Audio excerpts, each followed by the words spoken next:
একটি দল ইসলামের নামে ধর্ম বিক্রি শুরু করে দিয়েছে বলে মন্তব্য করেছেন কক্সবাজার ১ আসনের বিএনপির প্রার্থী সালাউদ্দিন আহমেদ। কক্সবাজারের চকরিয়ায় স্থানীয় আলেম ওলামাদের মতবিনিময় সভায় তিনি এসব কথা বলেন। সালাউদ্দিন আহমেদ আরও বলেন, একটি দলের মার্কায় ভোট দিলে জান্নাতে যাওয়া যায় না, অথচ তারা এসব কথা বলে মানুষকে বিভ্রান্ত করছে। বিশেষ করে নারীদের মধ্যে অনুপ্রবেশের চেষ্টা করছে তারা।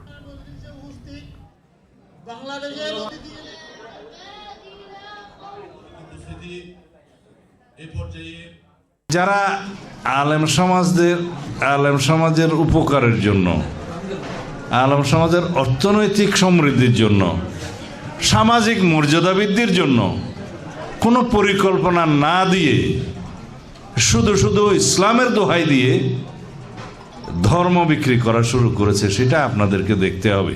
নারী সমাজের মধ্যে তারা এটা খুব বেশি অনুপ্রবেশ করার চেষ্টা করছে।